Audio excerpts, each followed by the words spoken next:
Sahabat Kiko Kementerian Keuangan, jumpa lagi di Buletin Kinerja dan Resiko. Episode kita kali ini akan membahas mengenai manajemen risiko di Kementerian Keuangan yang akan dipandu oleh Ibu Amelia Rose. Beliau adalah widyaswara dari Badan Pendidikan dan Pelatihan Keuangan. Dengan narasumber kita yaitu Bapak Alexander Zulkarnain. Beliau adalah Inspektur 7 dari Inspektorat Jenderal. Mari kita saksikan bersama-sama. Assalamualaikum warahmatullahi wabarakatuh. Selamat berjumpa sahabat Kiko dimanapun Anda berada. Kali ini kita akan melakukan pengenalan rubrik kinerja dan risiko yang berbeda dari biasanya. Kalau biasanya kita menyampaikannya dalam bentuk buletin kinerja yang biasanya terbit 6 bulan sekali ya, semesteran. Kali ini rubrik tersebut kita sampaikan dalam bentuk multimedia podcast. Nah, yang ini adalah edisi perdananya. Pada edisi perdana ini, kita akan kupas tuntas bagaimana sejarah dan overview manajemen risiko di Kementerian Keuangan. Untuk itu, kita akan mengundang narasumber yang sangat spesial dan luar biasa. Beliau sudah tidak asing lagi terkait implementasi manajemen risiko ini di Kementerian Keuangan. Boleh dibilang beliau adalah bapaknya manajemen risiko di Kementerian Keuangan. Saya yakin sudah banyak yang kenal ya. Beliau adalah Bapak Alexander Zulkarnain yang sekarang menjabat sebagai Inspektur 7 Inspektorat Jenderal Kementerian Keuangan. Pak Alex telah menangani manajemen risiko Kementerian Keuangan sejak tahun 2008, sewaktu manajemen risiko ini masih dipegang oleh Inspektorat Jenderal. Dan sampai saat ini, beliau tetap menjadi penasihat dan pengawas pelaksanaan manajemen risiko walaupun UIC-nya ya, unit in charge-nya telah beralih ke Sekretariat Jenderal Kementerian Keuangan sejak tahun 2016. Nah, izinkan saya sapa dulu Pak Alex. Selamat pagi Pak Alex. Assalamualaikum warahmatullahi wabarakatuh. Apa kabar Pak? Alhamdulillah baik. Alhamdulillah ya. Terima kasih Pak sudah menjadi narasumber untuk podcast kita ini. Sama-sama. Mudah-mudahan kita bisa berdiskusi dan berbagi bersama sahabat Kiko semua untuk membahas overview terkait manajemen risiko di Kementerian Keuangan ini. Nah, sahabat Kiko, Kementerian Keuangan telah menerapkan manajemen risiko sejak tahun 2008. Kalau kita hitung-hitung itu sudah 13 tahun ya, bahkan hampir 14 tahun. Dalam kurun waktu tersebut, manajemen risiko di Kementerian Keuangan telah mengalami perkembangan yang cukup signifikan dalam mendukung pencapaian sasaran organisasi Kementerian Keuangan. Nah, mari kita ikuti bagaimana sejarah latar belakang manajemen risiko tersebut di Kementerian Keuangan, serta bagaimana peranannya dalam mendukung pencapaian sasaran organisasi Kementerian Keuangan, dan apakah manajemen risiko tersebut telah membudaya di Kementerian Keuangan. Untuk itu, mari kita dengarkan penjelasan dari Pak Alex. Nah, Pak Alex, sebagai tokoh yang bisa dikatakan membidani lahirnya manajemen risiko di Kementerian Keuangan, kami ingin mendengarkan penjelasan dari Bapak sejarah latar belakangnya diformalkannya manajemen risiko ini di Kementerian Keuangan dan cerita dari awal sampai sekarang penerapan manajemen risiko ini di Kementerian Keuangan. Silakan Pak. Terima kasih Ibu Moderator. Sebenarnya kalau dibilang kami adalah bapaknya manajemen risiko itu sebenarnya tidak kerja pribadi ya, karena pada waktu itu pun kita bekerja dalam satu tim. Dan memang di tahun 2008, sekitar triwulan pertama kalau tidak salah, kita baru menyadari bahwa ada roadmap rencana strategis Kementerian Keuangan, di mana di 2008 kita seharusnya Inspektorat Jenderal sudah bisa berperan sebagai Compliance Office for Risk Management. Nah, ternyata pada saat itu risk management belum dijalankan oleh unit organisasi di manajemen sebagai first line. Ya, secara formal belum ada frameworknya untuk menjalankan manajemen risiko di Kementerian Keuangan. Oleh karena itu kami berinisiatif, kalau begitu kita harus menyiapkan dahulu peraturan Menteri Keuangan bagaimana menerapkan manajemen risiko di Kementerian Keuangan. Tentu saja kita kemudian melakukan studi literatur framework apa yang berlaku di seluruh dunia. Kita pada waktu itu bertemu dengan ASNZ 4360 2004 kalau tidak salah. Nah, dari situ kita turunkan menjadi kita adaptasi dan kita adopsi menjadi PMK 191 tahun 2008. Nah, itu terbit November 2008. Sejak saat itu penerapan manajemen risiko di Kementerian Keuangan dimulai. Tentu saja dimulai di tahun 2009, mulai intensif, di mana kami selaku internal audit memang apabila first line, yaitu manajemen proses bisnis itu belum matang, maka memang kerangka kerja atau implementasi manajemen risiko itu harus diimpos atau disarankan oleh internal audit. Dan kami melakukan serangkaian sosialisasi, mengadakan FGD, melatih rekan-rekan eselon 1 bagaimana membuat profil risiko, rencana mitigasi, dan memantau rencana mitigasi. Hal ini berlangsung terus kira-kira sampai 2011, sehingga kita 2013 kita sudah melihat bahwa penerapan manajemen risiko sudah lumayan merata di seluruh eselon 1. Sehingga kita mulai memperkenalkan model asuransi, yaitu tapi model asuransinya model soft dulu, yaitu menggunakan menilai tingkat kematangan penerapan manajemen risiko. Dari awal sudah memang TKPMR sudah. Iya, di 2013, karena itu adalah pendekatan yang paling lunak daripada pendekatan audit. Apabila langsung ke pendekatan audit, maka akan banyak nanti eselon-eselon 1 ataupun UPR yang akan merasa disalah-salahkan. Dengan TKPMR ini kita bisa mengidentifikasi gap kematangan dari masing-masing UPR pada waktu itu, ya. UPR-nya seperti apa. Nah, 2016 kalau tidak salah sudah cukup matang kita lihat, sehingga pengembangan manajemen risiko, pengembangan kerangka kerja manajemen risiko lalu kita serahkan kepada first line, karena apabila sudah matang maka internal audit tidak perlu lagi menjadi pihak yang bertanggung jawab atas pengembangan kerangka manajemen risiko. Sejak saat itu kita serahkan ke sekjen, ya, kepada first line, dan kemudian Menteri Keuangan memutuskan bahwa itu sekjen, dan kelak itu akhirnya jatuh ke Biro Perencanaan dan Keuangan, ya kan? Pada waktu itu entah namanya apa, sudah Biro Perencanaan dan Keuangan. Nah, kemudian berarti ini suasana sudah mulai normal. Kita melakukan konsultasi masih tetap, dan juga sudah melakukan assurance, ya, sehingga kemudian datanglah beberapa perbaikan-perbaikan yang inisiatif pengembangan itu dari first line, dan kita mengawal saja sepanjang itu masih sesuai dengan standar internasional, tentu kita dukung, dan sudah berkembang cukup pesat sampai saat ini. Kalau tidak salah terakhir ini nanti kita akan buat lagi nih RPMK yang baru, ya, RPMK yang baru untuk lebih memfokuskan kepada kategori risiko keuangan dan kekayaan negara atau fiscal risk yang selama ini mungkin belum begitu disorot atau difokuskan dengan cukup mendetail. Mungkin itu kira-kira perkembangan sejarah yang dari awal 2008 sampai sekarang secara singkat demikian. Ya, baiklah, sungguh menarik ya manajemen mengetahui latar belakang dan juga perkembangan penerapan manajemen risiko di Kementerian Keuangan dari tahun 2008 sampai sekarang. Sudah berganti aturan selevel KMK dan PMK sebanyak 3 kali, dan bahkan ada rencana akan berganti lagi mungkin tahun depan ya Pak ya. Yeah. Nah, sekarang bagaimana menurut Pak Alex kondisi penerapan manajemen risiko ini di Kementerian Keuangan, Pak? Perkembangan terakhirnya. Pertama, perlu dicatat bahwa Kementerian Keuangan tidak hanya merupakan satu-satunya kementerian yang sudah menjalankan manajemen risiko, tetapi satu-satunya kementerian yang menjalankan manajemen risiko secara efektif.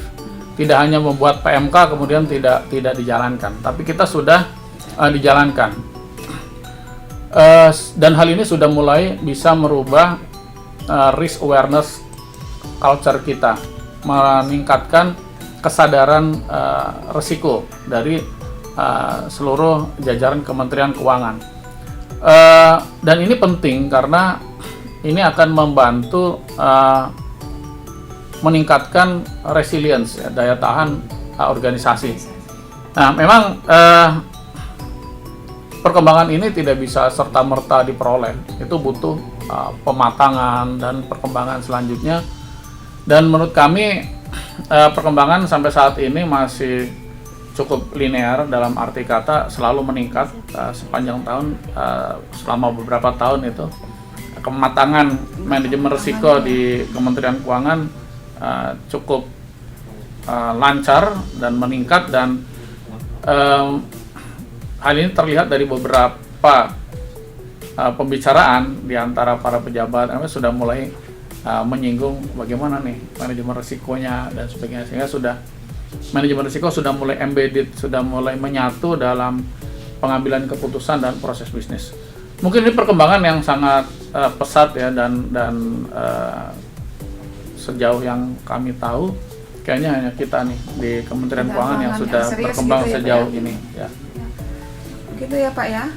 Sungguh menarik ya sahabat Kiko mengetahui latar belakang dan juga perkembangan penerapan manajemen risiko di Kementerian Keuangan sejak tahun 2008 sampai sekarang. Dengan sudah berganti aturan selevel PMK dan KMK sebanyak 3 kali. Nah, sekarang bagaimana menurut Bapak penerapan manajemen risiko terkini di Kementerian Keuangan? Bisa Bapak sampaikan? Terima kasih Ibu. Kementerian Keuangan adalah setidak-tidaknya sejauh yang kami tahu merupakan kementerian yang paling maju dalam implementasi manajemen risiko di sektor publik.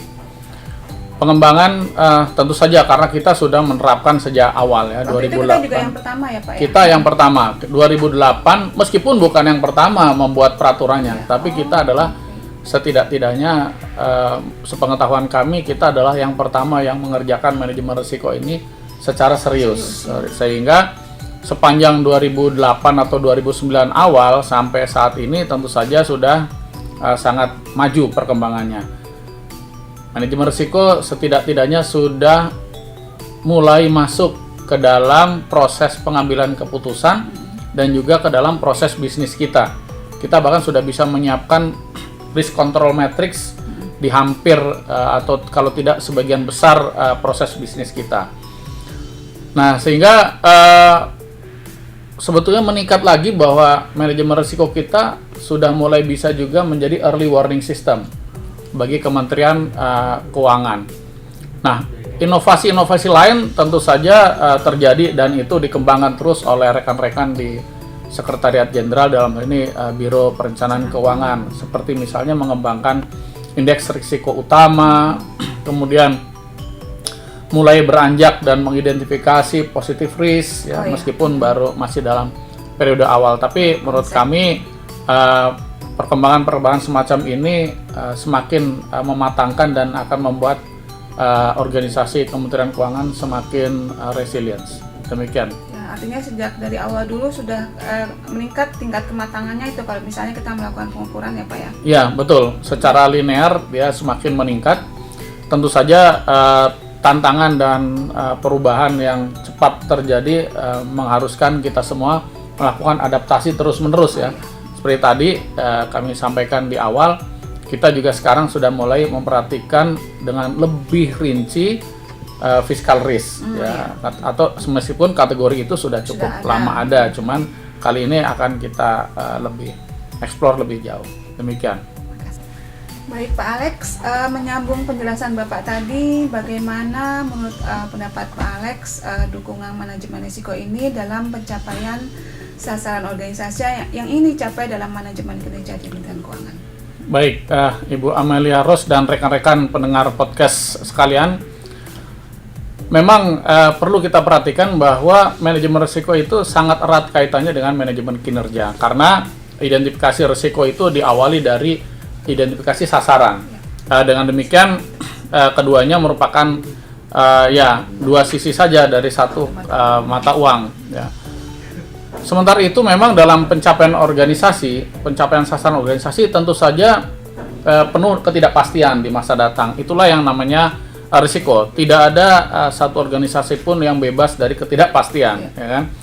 Sehingga peranan manajemen risiko ini dalam merancang dan merancang mitigasi ya merancang, memantau, dan kemudian memantau kembali risikonya apakah rencana mitigasi itu berhasil, itu menjadi sangat penting.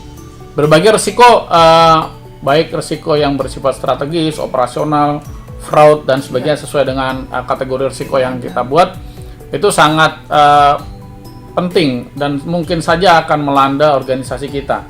Oleh karena itu, kemampuan kita melakukan antisipasi dan mitigasi itu sangat penting. Itu peran manajemen risiko dalam pencapaian sasaran organisasi.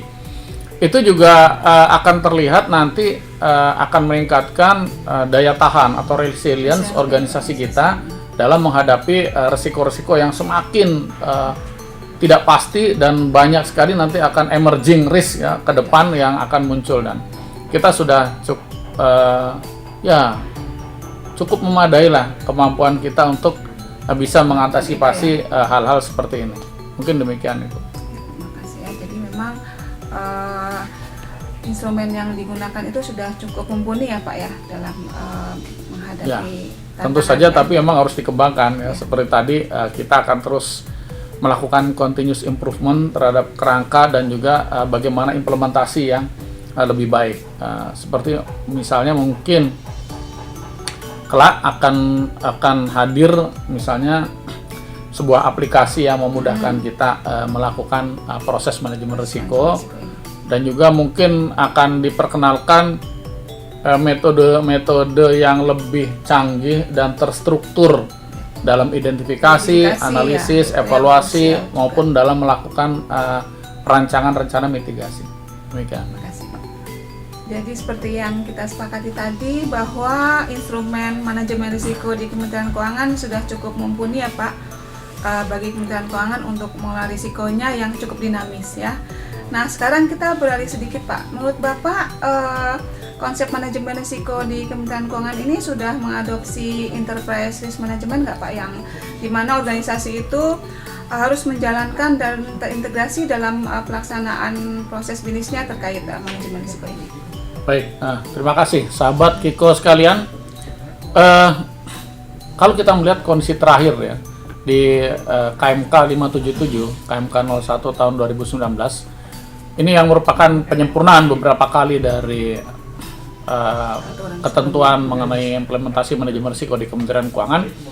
Ini sudah mencakup keseluruhan dan sudah mencakup dari level yang paling bawah sampai ke level tertinggi di kementerian, sehingga apalagi KMK 577 ini sudah lebih setia dengan ISO 31000 yang terbaru, sehingga baik mengenai struktur, prinsip, dan proses manajemen risikonya itu sudah menggunakan pendekatan enterprise risk management. Memang best practice yang ada di ISO 31000 2018 juga telah melakukan penyempurnaan dibandingkan ISO 31000 sebelumnya. Demikian juga KOSO Enterprise Risk Management yang terbaru yang diterbitkan tahun 2017 juga menyempurnakan struktur, komponen, prinsip-prinsip, dan juga penyederhanaan dalam proses IRM mereka. Dan kalau kami lihat memang semakin mendekati itu. KOSO dengan ISO semakin mendekati, di mana di KOSO IRM juga sudah lebih memperhatikan strategic risk sebetulnya di situ, dan juga enterprise risk management. Konsep-konsep itu kan dibentuk tentu saja sesuai dengan tantangan yang dihadapi mereka yang pada umumnya di sektor korporasi. Gitu. Tentu saja penyempurnaan dari 577 seperti tadi, dengan adanya kita ingin lebih fokus atau lebih mendalami lagi fiscal risk atau kategori risiko keuangan dan kekayaan negara, kita tentu akan segera melakukan revisi terhadap KMK tersebut. Namun demikian, memang yang paling penting adalah tadi peningkatan secara terus-menerus risk awareness culture, budaya sadar risiko. Nah, ini memang lebih penting dibandingkan sekedar tools dan juga formulir-formulirnya. Administratif gitu ya. Ya, sehingga nanti kelak juga akan tercipta sebuah tools untuk menilai seberapa bagus kita menjalankan manajemen risikonya. Nah, ini nanti juga itu lain daripada TKPMR ya? Ya, sama sebetulnya. TKPMR Cuman ya nanti kita perbaiki terus karena TKPMR juga ini sejarah yang lain lagi. Di awal di mana TKPMR kita ini kita sangat sederhana menilai kematangannya. Nah, nanti selanjutnya mungkin semakin mapan Mungkin dalam lebih menilai melihat budaya. ke mengukur outcome juga gitu. Ya, mengukur outcome dan dalam mengukur budaya itu lebih terstruktur dan variabel-variabel dan indikator-indikatornya lebih mapan. Itu sih perkembangannya. Demikian kira-kira. Menarik sekali ya, sahabat Kiko semua ya, penjelasan dari Pak Alex ini. Tadi memang sebenarnya sudah sempat Bapak singgung ya, tapi terkait IRM ini menurut Bapak apakah memang benar-benar jajaran di Kementerian Keuangan sudah benar-benar mempertimbangkan manajemen risikonya di dalam proses bisnisnya, Pak? Bisa dijelaskan, Pak? Baik, kami jelaskan kembali ya mengenai konsep enterprise risk management ini. Memang beberapa konsep baik di ISO 31000 2018 maupun di KOSO Enterprise Risk Management, judulnya tuh Integrating Strategy and Performance, itu tahun 2017, itu sudah mempertimbangkan governance and culture, kemudian strategi dan objective setting, performance review, revision, information communication, dan reporting ya. Kemudian di ISO 31000 juga dia sangat memperhatikan atau memandang penting peran unsur manusia dalam implementasi manajemen risiko. Maksudnya gimana tuh, Pak? Jadi peran unsur manusia adalah bagaimana budaya sadar risiko itu dimiliki baik, oleh budaya, masing-masing ya. pelaku di manajemen risiko itu. Nah, memang bagaimana sebuah proses bisnis itu dijalankan, itu kan kembali peran manusia kan, bukan masalah dokumen yang berjalan, bukan masalah komputer kan, tidak. Nah, bukan beranjaknya dari risk awareness culture dari masing-masing. Nah, sebagai contoh untuk menjawab pertanyaan Ibu tadi, apakah sudah dijalankan? Nah, menurut kami ada beberapa kejadian yang menarik yang menunjukkan bahwa tentu saja ya beberapa pimpinan kita sering kita dengar dalam pengambilan keputusan sudah bagaimana nih manajemen risikonya, bagaimana risikonya, ini manajemen risikonya sudah disiapkan belum, mitigation plan-nya sudah jalan, itu sudah menunjukkan bahwa ada awareness di situ. Tapi tidak hanya di tingkat pimpinan, sampai di tingkat yang paling rendah pun kita menjumpai ya. Memang kalau dikatakan apakah ini merata, tentu saja masih perlu riset mendalam lagi, misalnya sedalam apa di masing-masing itu, kemudian dan itu dilakukan di TKPMR kan, survei-survei seperti itu. Nah, ada sebuah kejadian menarik kemarin, itu ada salah satu administrator manajemen risiko di kami menghadap, gitu, Pak, ini ada risiko yang sebetulnya di triwulan ketiga itu sudah rendah resikonya. Apakah rencana mitigasi masih perlu dijalankan? Nah, saya kaget gitu. Kok sampai sejauh ini? Sampai ke sana, pemikirannya ya? sampai sejauh ini. Ini sebuah itu di luar teori berarti ya? Ya, sebenarnya bukan di luar teori. Itulah sebetulnya yang kita harapkan, yang kita harapkan sebuah kejadian-kejadian yang seharusnya terbentuk di setiap eselon 1 kesadaran-kesadaran seperti itu. Salah satu contohnya seperti itu. Nah, kemudian kita diskusi lah. Apakah rencana mitigasi di triwulan 4 ini perlu dijalankan apa tidak? Secara teoritis memang apabila risiko itu sudah teratasi di triwulan 3, tentu saja tidak perlu rencana mitigasi lagi ke depannya, karena ya itu kan hanya pemborosan saja. Cuman mereka sudah mulai berpikir, ternyata di triwulan 4 itu nanti terdapat beberapa kegiatan yang datang bersamaan. Dan biasanya peak puncak kegiatan, katakanlah ya semualah. Puncak kegiatan seperti kita tahu adalah di akhir tahun kan. Dia bilang petugas tadi bilang, Pak, di saat-saat akhir tahun ini puncak kegiatan kita dan biasanya risiko ini akan naik lagi. Sehingga kalau begitu kita jalankan rencana mitigasi itu melihat situasi di ke depan. Nah, ini menunjukkan bahwa setidak-tidaknya sampai di bawah sudah mulai berpikir seperti itu. Kritis ya, mungkin maaf tadi istilah saya di luar tadi tapi tidak, tapi sudah memicu orang Sudah berpikir ya, kritis gitu ya. istilahnya budaya sadar Ya, risikonya ya, sudah ya. mulai meningkat. Ya, memang ya ini nanti kalau kita khusus membicarakan budaya sadar risikonya, maka nanti akan terdapat berbagai macam indikator kan bahwa itu. Tapi setidaknya ini dari segi komitmen kan sudah ada. Sudah ada. Komitmen untuk menjalankan manajemen risiko, menjalankannya dengan serius, kemudian memikirkan risiko dalam pengambilan keputusan bisnis, dan memasukkan proses manajemen risiko itu di proses bisnis yang sehari-hari seperti tadi. Ya.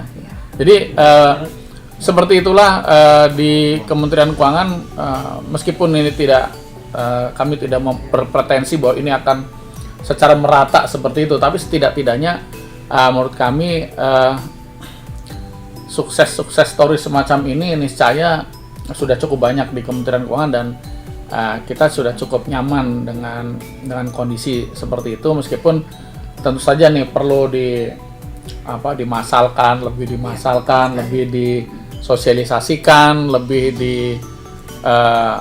ditingkatkan lagi budaya manajemen risikonya, komitmennya, kemudian tadi ya banyak hal harus kita lakukan di budaya manajemen risiko. Tetapi menurut pendapat kami kita sudah di jalan yang benar, ya, di track yang benar dalam implementasi manajemen risiko ini. Gitu. Meskipun ya tentu ada tidak 100% seperti itu. Ya. Belum mungkin Pak ya. Ya. Luar biasa ya sahabat Kiko ya mendengarkan cerita dari Pak Alex tadi, dan sangat membahagiakan bahwa ternyata sudah memicu juga berpikir kritis di semua level terkait manajemen risiko ini. Oke Pak, berbicara tentang penerapan yang optimal terkait manajemen risiko ini, tentu saja budaya risiko dan manajemen risiko di Kementerian Keuangan ini harus tetap kita jaga ya Pak ya. Nah, menurut Pak Alex bagaimana strateginya ya supaya kita tetap bisa menjaga budaya risk awareness ini di Kementerian Keuangan sampai ke depannya lagi? Baik, sahabat Kiko, memang mengenai budaya manajemen risiko ini atau budaya sadar risiko ini kita harus perhatikan unsur-unsurnya ya, atau dimensi-dimensinya untuk bagaimana supaya MR ini risk awareness culture-nya itu meningkat di Kementerian Keuangan. Nah, pertama, dimensi pertama adalah komitmen pimpinan ya. Komitmen pimpinan untuk mempertimbangkan risiko dalam setiap pengambilan keputusan. Nah, ini berdasarkan assessment singkat kami dan juga berdasarkan TKPMR kita, itu memang komitmen di Kementerian Keuangan dari pimpinan sangat tinggi. Ini yang seringkali tidak dijumpai di institusi lain, di kementerian atau lembaga lain dalam hal implementasi manajemen risiko. Ya, ini yang tidak dijumpai, dan itu kita mempunyai keunggulan kompetitif di situ. Komitmen pimpinan kita sangat tinggi ya, untuk mempertimbangkan risiko dalam setiap pengambilan keputusan.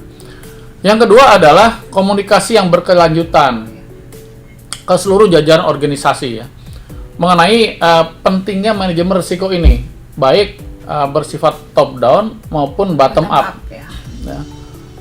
Yang bottom mengingatkan yang up, ya kan? Yang up memberikan arahan-arahan yang jelas mengenai bagaimana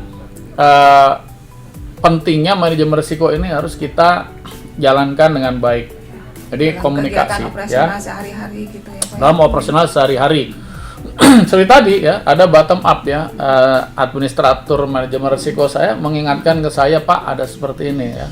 Komunikasi yang berkelanjutan, yang jadi harus selalu dibuka komunikasi ya. Tidak boleh ada sekat-sekat komunikasi, sehingga itu kan tadi dalam hal rencana mitigasi. Tapi sebetulnya tidak, di sepanjang proses dari identifikasi, misalnya di bawah, di bottom itu menjumpai sebuah emerging risk yang mungkin gitu ya. Mungkin tidak disadari oleh top ya. Ini harus segera ada komunikasi yang, makanya kalau di kami dioperasionalisasikan dengan pelaporan yang rutin ya, yang berkala, dan ada peraturan seketika yang insidental ya. Pelaporan seketika itu untuk menjaga komunikasi seperti itu. Nah, demikian juga ada emerging risk mungkin yang diketahui pertama kali oleh top manajemen. Ya, karena top manajemen tentu sudah memiliki helikopter view dan ya informasinya tentu lebih banyak ya, lebih banyak dan lebih lintas sektoral dan sebagainya, sehingga nah ini juga perlu segera dikomunikasikan dengan baik melalui jalur-jalur yang ada ya, secara cepat ya, sehingga semuanya itu jadi dua ya. Kedua adalah mengenai komunikasi ya. Nah, yang ketiga adalah disiapkannya instrumen yang bisa memberikan penghargaan reward ya, bagi organisasi, unit organisasi maupun individu yang bisa mengelola risiko dengan baik. Nah, ini yang perlu sudah ada di kita kan, karena nanti akan tercermin di manajemen kinerja, di manajemen kinerja dan di tunjangan kinerja. Artinya kalau kinerjanya bagus itu mungkin disebabkan karena karena risikonya terkendali kan, sehingga kinerja bagus. Nah, mungkin itu sudah secara formal ya. Nah, mungkin yang perlu kita lebih internalisasi adalah hubungan seperti itu harus selalu digaungkan, gitu ya Bu. Jadi infrastruktur sudah ada, perkara apakah itu cukup besar, pengaruhnya cukup signifikan atau tidak, itu nanti kita bicara belakangan. Itu soal lain nanti. Tapi sudah ada dulu infrastruktur dan yang penting adalah langkah pertama kita harusnya membuat semua insan di Kementerian Keuangan ini menyadari hal itu ya, menyadari kaitan seperti itu. Kinerja dan risiko. Iya, kinerja dan risiko. Nah, ini yang kadang suka kita lupakan mungkin ya, atau karena itu agak abstrak kan, sedikit abstrak, sehingga harus selalu diingatkan kembali, selalu ini loh kaitannya dengan kinerja itu seperti ini, karena 2 step itu kan. Nah, yang terakhir keempat adalah mengintegrasikan proses bisnis organisasi, mengintegrasikan proses manajemen risiko itu ke dalam proses bisnis organisasi ya, sehingga dari awal proses bisnis yang kita miliki kita harus identifikasi risikonya, kontrolnya seperti apa ya kan, kemudian nanti secara berkala dilihat apakah risiko yang sudah dikendalikan dengan existing control itu sudah bisa membuat risiko itu di bawah risk appetite kita apa tidak, atau tiba-tiba naik atau tiba-tiba turun. Nah, itu yang harus semakin semakin disadarkan bahwa ini menyangkut budaya ya. Kita siapkan risk control matrix, sebagian besar proses bisnis kita sudah jadi risk control matrixnya ya, sebagian besar. Nah, ini cukup menurut kami cukup meningkatkan kesadaran semua pihak mengenai pentingnya manajemen risiko ini dan meningkatkan budaya sadar risiko. Nah, keempat hal itulah yang harus senantiasa digaungkan, dijaga, dipelihara selalu dalam level tertinggi. Ya. Jadi misalnya komitmen pimpinan harus dijaga di level tertinggi, ya kan? Jangan tiba-tiba kendor atau gimana. Kita sekarang secara umum kan tinggi gitu ya, jangan sampai nanti menurun gitu. Demikian juga tadi komunikasi, ya kan? Komunikasi terus, jangan sampai lupa nanti kan. Yang penting tadi informasi mengenai emerging risk ya, baik dari bottom up maupun top down, itu yang dan kemudian tadi untuk instrumen penghargaan kita harus tegaskan lagi kepada rekan-rekan semua bahwa ada nih pengaruh risiko terhadap tunjangan kinerja kita ya. Meskipun yang terbayang juga ke depan kan mungkin ada semacam punishment juga bagi yang tidak berhasil mengendalikan risikonya dengan baik ya kan. Nah, itu apalagi fraud risk ya kan.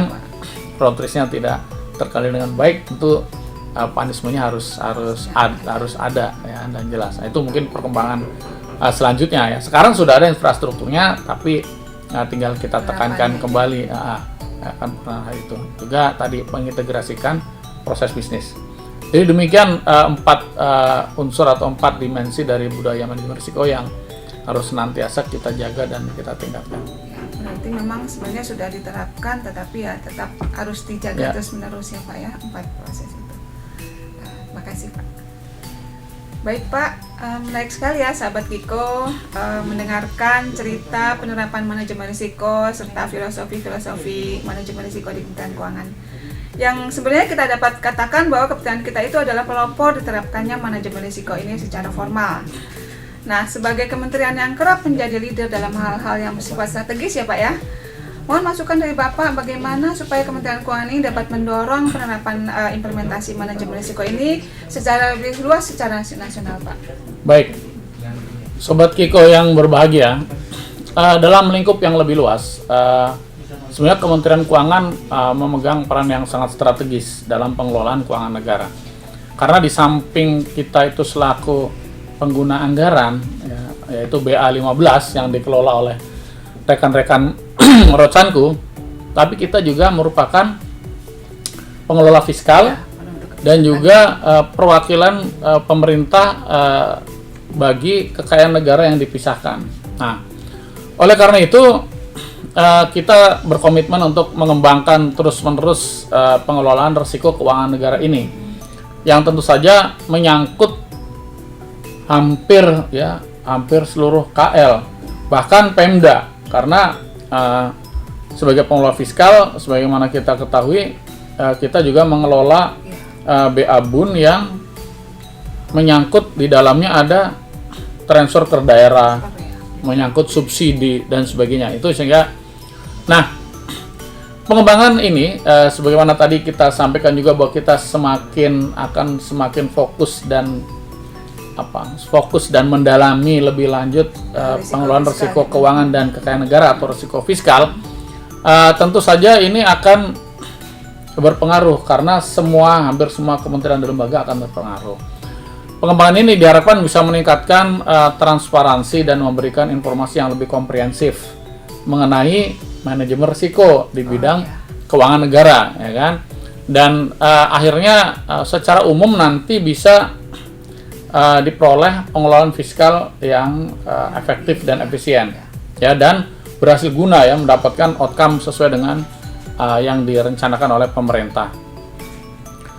Nah, fokus kami adalah mulai mendalami tadi, mengidentifikasi, analisis, mengevaluasi, melakukan rencana mitigasi, memantau, sebagaimana proses yang kita anut sudah berjalan, tapi khusus untuk risiko-risiko yang menyangkut pengelolaan dan kekayaan negara atau risiko fiskal. Dan risiko fiskal ini meskipun secara teoritis itu lebih terstruktur dan lebih kuantitatif ya, karena ini menyangkut uang, menyangkut risiko-risiko deviasi dari prognosis dan sebagainya.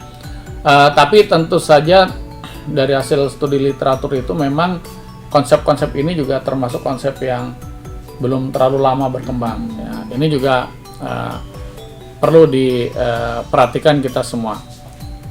Nah, kalau nanti sudah berjalan ya, mudah-mudahan dalam waktu dekat ketentuannya akan segera diluncurkan. Ini akan terjadi sebuah quote unquote bukan gerakan nasional, tapi sebuah kesadaran ya dari secara nasional mengenai perlunya memanajemen risiko khususnya di pengelolaan keuangan negara, gitu ya.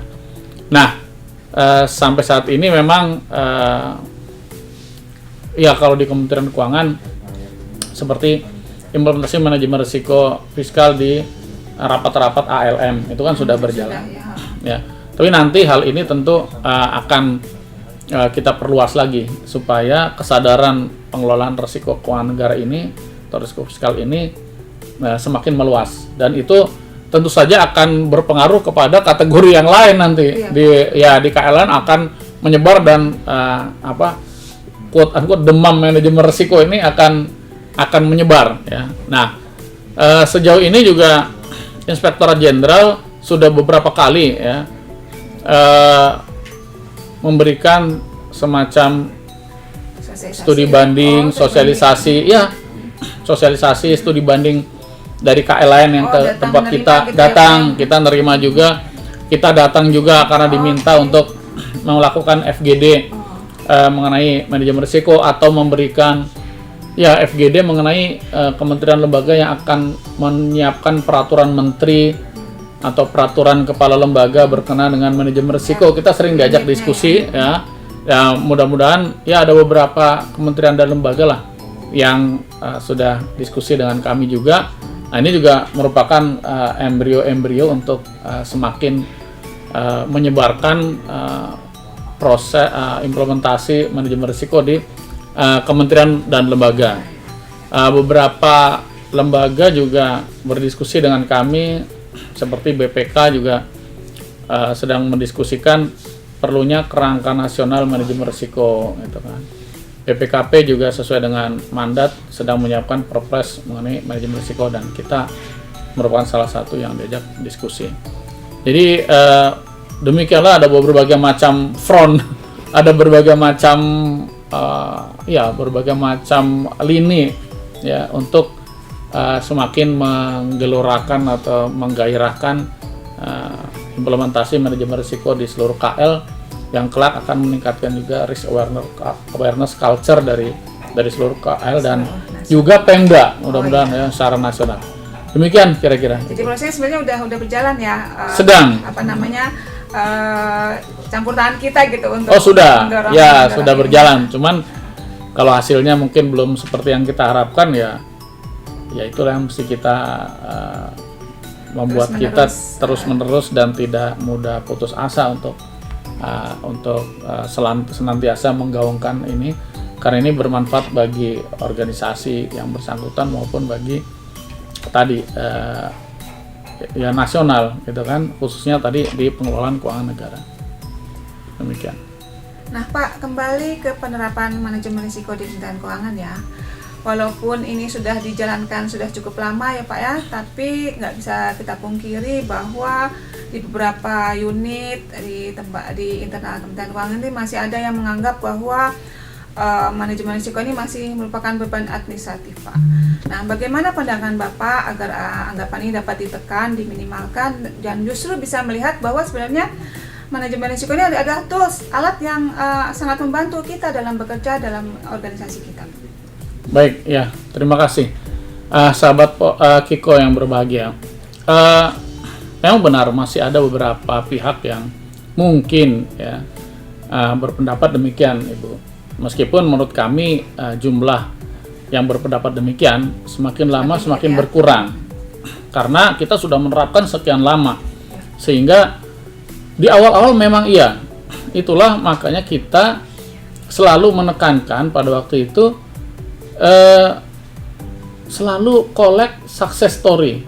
Itu satu dalam rumus implementasi sebuah konsep baru, itu harus segera kita perbanyak cerita-cerita suksesnya, meskipun itu masih berbentuk sporadis ya. Itu untuk meningkatkan semangat kita untuk implementasi bahwa ini bukan sekedar beban administrasi ya. Nah, alhamdulillah sejauh ini menurut kami di Kementerian Keuangan mungkin masih ada, tapi tidak terlalu banyak yang berpendapat demikian. Memang yang paling penting adalah kita harus memahami apa tujuan ini, implementasi manajemen risiko ini. Dasarnya adalah bahwa ini adalah untuk meminimalkan keterjadian risiko-risiko yang akan menghambat pencapaian tujuan organisasi, ya kan? Sehingga dengan menyadari hal itu, orang-orang semakin ini adalah tools yang penting. Apalagi keunggulan dari sebuah organisasi seperti kita yang sudah cukup lama menjalankan manajemen risiko adalah dia sudah menikmati satu siklus. Dari mulai identifikasi, analisis, evaluasi ya, itu yang akan menjadi profil risiko, kemudian menyusun rencana mitigasi, menjalankan rencana mitigasi tersebut, kemudian melihat lagi profil risiko setelah mitigasi itu. Nah, setelah satu siklus ini terpenuhi, biasanya pada umumnya yang kami lihat di lapangan adalah mereka sudah mulai memahami, oh begini toh manajemen risiko, kan gitu. Nah mungkin kecepatan dan kedalaman kesadaran itu berbeda-beda setiap organisasi. Untuk bisa melihat untuk merasakan manfaat dari manajemen risiko itu, masing-masing organisasi tentu kedalamannya berbeda.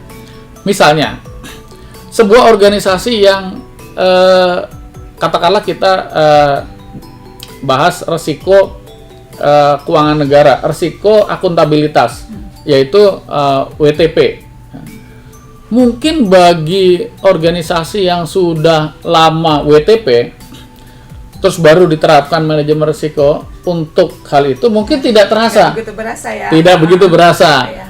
Tapi bagi organisasi yang sebelumnya itu tidak WTP, itu jadi lebih terasa. Mungkin ke dalamnya seperti itu secara sederhana. Tapi setelah sekian lama, mungkin sekitar berapa sih, 15 tahun ya kita 13 tahun kan kita menjalankan manajemen risiko ini, tentu saja sudah banyak success story orang yang mengalaminya sendiri, sehingga mereka sudah mempunyai keyakinan yang tinggi bahwa ini memang tools yang bermanfaat ya. Nah, apalagi di situasi pandemi seperti ini, kemampuan organisasi yang sudah lama menjalankan manajemen risiko itu akan terlihat betapa cepatnya kita mengantisipasi apa yang terjadi, ya kan? Kami tidak bisa membayangkan bagaimana kalau ini kita belum pernah implementasi manajemen risiko selama ini, kan? Kematangannya berbeda. Saya yakin itu kematangannya berbeda. Nah, ini juga perlu Ibu dalam sesi-sesi sosialisasi atau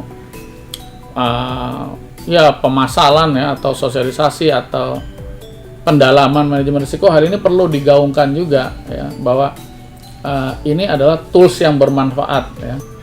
Sebetulnya tidak hanya di masa krisis kan, tapi semakin terasa manfaatnya di masa krisis ini. Mudah-mudahan dengan kita mengalami sudah banyak hal selama 13 tahun ini dan juga kondisi-kondisi terakhir ini, maka semakin banyak lagi rekan-rekan ya yang merasakan manfaat manajemen risiko ini, justru bukan dari teori. Kalau teorinya kita sudah capek lah, sudah banyak sekali kan manfaat manajemen risiko secara teori, studi literatur mudah, tapi merasakan sendiri, merasakan sendiri itu adalah pengalaman yang tidak bisa dinilai dengan uang menurut kami, pengalaman yang sangat berharga. Nah itu insya Allah sudah bisa kita rasakan lah. Banyak orang yang sudah merasakan di Kementerian Keuangan. Demikian Ibu. Melihatnya dari success story ya, bagaimana MR ini benar-benar dapat bermanfaat bagi organisasi. Wah, kami berterima kasih banyak nih Pak Alex atas semua cerita Ibu dan pencerahan ya dari tadi terkait penerapan manajemen risiko di Kementerian Keuangan. Nah, ini pertanyaan terakhir nih Pak. Mohon kiranya Bapak dapat memberikan harapan Bapak bagaimana penerapan manajemen risiko di Kementerian Keuangan ini ke depannya nanti. Ya, harapan kami adalah implementasi manajemen risiko ini semakin membuat organisasi Kementerian Keuangan memiliki resilience yang tinggi, memiliki daya tahan yang tinggi, memiliki kelenturan yang tinggi dalam menghadapi tantangan-tantangan baik dari luar maupun dari dalam, ya kan? Hal ini tentu saja dengan tadi senantiasa meningkatkan budaya sadar risiko. Yang 4 tadi itu ya Pak? Ya, 4 budaya sadar risiko yang 4 tadi. Dan kita juga karena kita dalam waktu dekat juga akan menerapkan lebih fokus lagi ke fiscal risk. Kita harapkan juga ke depan kita Kementerian Keuangan bisa menjadi pelopor atau menjadi penyeru ya yang menggugah kita semua di seluruh KL maupun Pemda untuk menerapkan manajemen risiko khususnya di pengelolaan keuangan dan kekayaan negara atau risiko fiskal, dan nanti pada umumnya ke risiko-risiko yang lain. Tentu akan konsekuensi logis ya. Secara tidak langsung maupun langsung akan ini ya. Saya juga berharap supaya implementasi manajemen risiko di Kementerian Keuangan tidak hanya melindungi nilai, tapi juga meng-create nilai. Meng-create nilai, mungkin membuat kedepannya juga ada risiko-risiko positif juga. Semakin banyak risiko positif yang diidentifikasi sehingga kita lebih berkembang lagi organisasi Kementerian Keuangan. Mungkin itu sih Bu Amelia. Terima kasih atas diskusi yang menarik.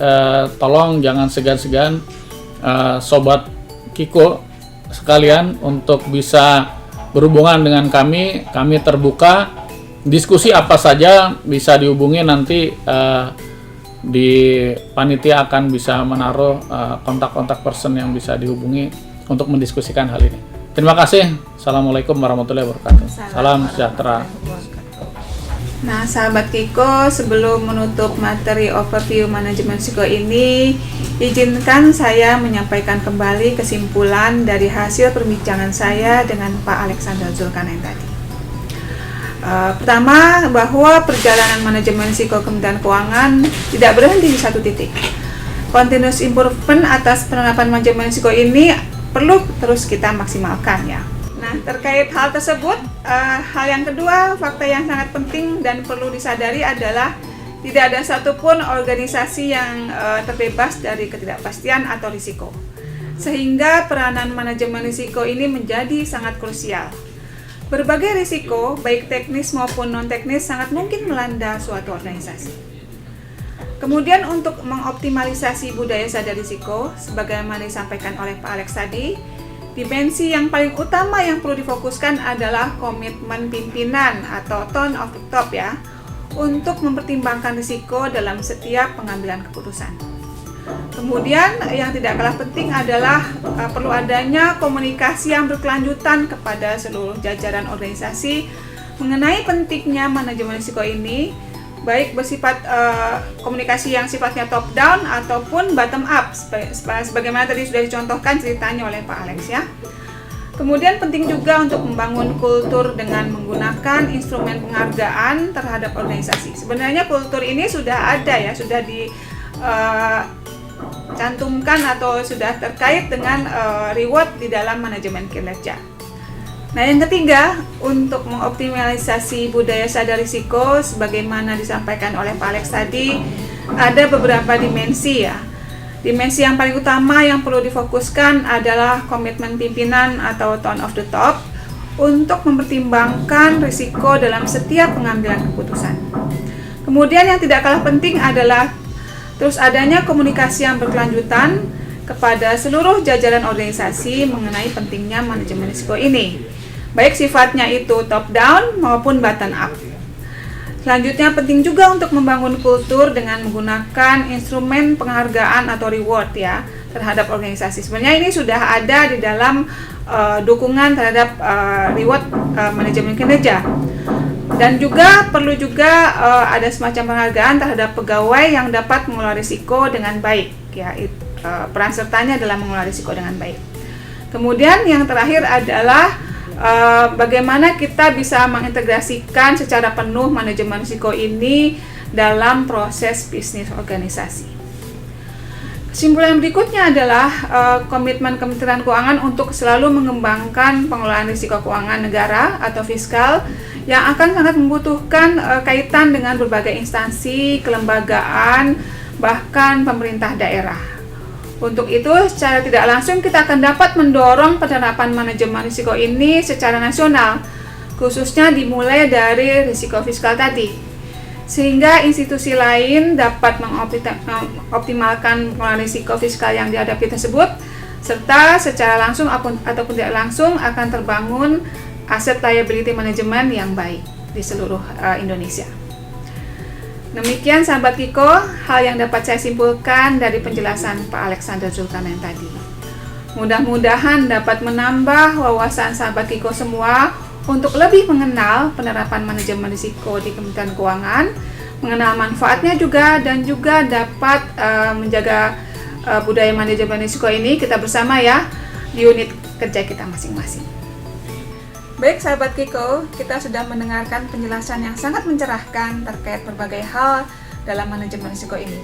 Dari awal penerapannya, peranannya dalam pencapaian sasaran kinerja di Kementerian Keuangan, sampai dengan upaya agar manajemen risiko ini dapat terus membudaya di Kementerian Keuangan, seraya ikut mendorong penerapannya secara nasional. Sekali lagi kita ucapkan terima kasih dan apresiasi sebesar-besarnya kepada Bapak Alexander Zulkarnain atas semua pencerahan yang telah kita dapatkan. Untuk itu mari kita beri apresiasi kepada beliau. Tetap semangat dan sehat ya sahabat Kiko. Semoga kita dapat berjumpa kembali dalam podcast berikutnya yang tidak kalah menarik terkait manajemen risiko di Kementerian Keuangan. Assalamualaikum warahmatullahi wabarakatuh.